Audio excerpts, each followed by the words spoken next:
Alright, so let's just talk about the fact that Oliver Anthony got 36 million views on this song that he made just within the last 2 weeks.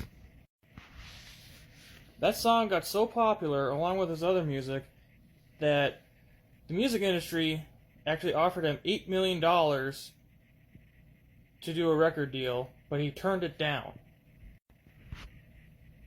I think I speak for everybody else when I say that his music is just on a whole other level. I mean, that song is very... It's a lot like Rage Against the Machine. If you all remember Rage Against the Machine from back in the 90s, they were like this I shouldn't say hardcore, but they were like this rap metal band from LA who basically had a similar message to Oliver. Basically, the message was that, the Democrats and the Republicans have screwed everybody over to further their own agendas, and it basically turned this country into a shithole. The song that actually comes to mind from Rage Against the Machine is called Take the Power Back. Let's just appreciate the fact that a regular guy, just like me, just like you, just grabbed a guitar and was like, you know what, I got something to say about this. And the fact that he turned down an $8 million record deal just tells you how important it is for him to stay true to his roots, instead of exploiting and take advantage of the money in the music industry. This also goes to show that you don't have to do anything fancy, crazy, whatever, for you to go viral. This dude went viral just from putting together a few chords on his guitar and writing a song about how the government is basically shit. In a lot of ways, Oliver has actually just wrote a song where he basically says everything that everyone has been thinking this whole time. There's a kitty.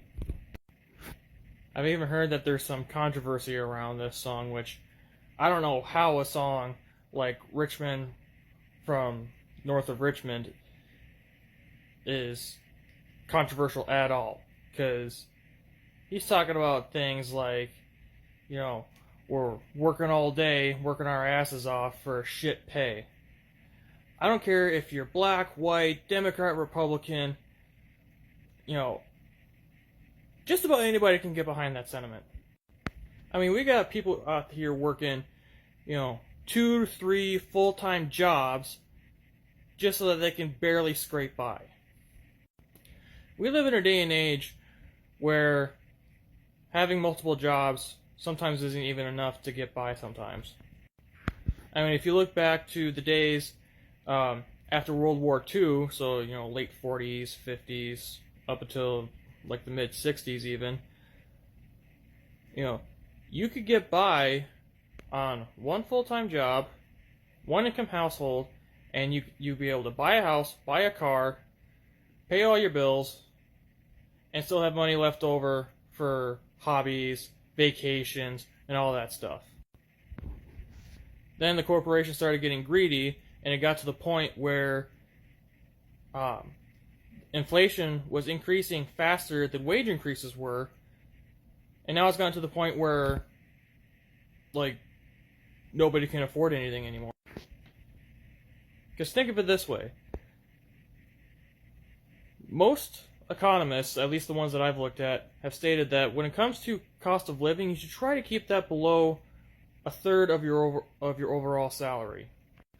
So let's say you're making $2,100 a month.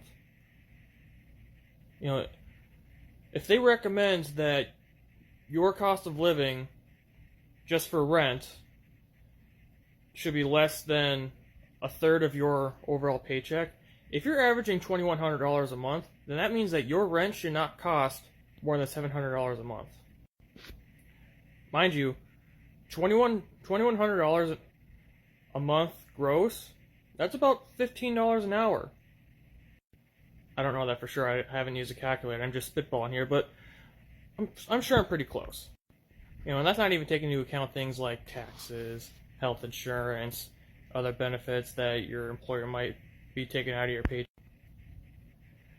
But I challenge you to find a house or apartment that's big enough for you to raise a family that's in decent condition for $700. But I mean, the average price of a house in the United States has gone from below $100,000 back in like 1981 up to around $500,000 as of about a year ago. Meanwhile, the median household income in the United States has only gone up from about $22,000 from roughly the same time period in the 1980s to about $68,000 within the last year or two. So while housing prices in the last 40 some odd years have gone up fivefold, wages have only increased by about threefold on average. And it's all because these corporations are too greedy to actually give us reasonable wage increases. Not to mention, like Oliver mentions in his song, you have people abusing the system. You got homeless people, especially homeless veterans, but you got people living on the streets, wondering where their next meal is going to come from, where their next place of shelter is going to be. Meanwhile, you have people on welfare who are severely overweight and buying lots of junk food. Now, believe me, I like junk food as much as the next guy, but if your income is so low that you're relying on government assistance in order to help you pay for your food, then you need to, junk food should be like a once in a while thing. That's coming from a guy who has very poor discipline when it comes to what I eat. And I haven't touched on everything that he's mentioned in his song because, for me to break it all down, it would take probably about half an hour, and TikTok only allows me to do videos up to 10 minutes long, and I've probably taken up enough of your time as it is. But, like I said, it just goes to show you that you don't have to do anything crazy to go viral. All you need to do is just be yourself. Do what you enjoy doing. And, I guess the best way to go viral is to not try to go viral.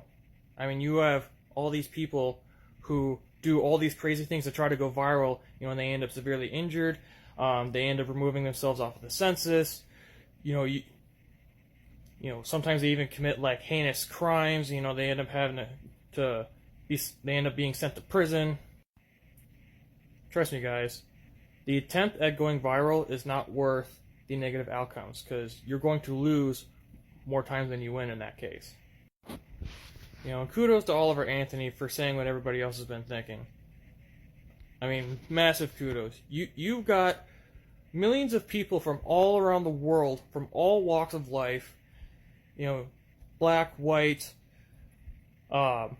Indian, Native American, Latin American, male, female, Democrat, Republican. You got all these people rallying behind this guy because he's sending a message that we can all agree on. And let this be known by the powers that be. If everybody is setting aside their differences to combat you,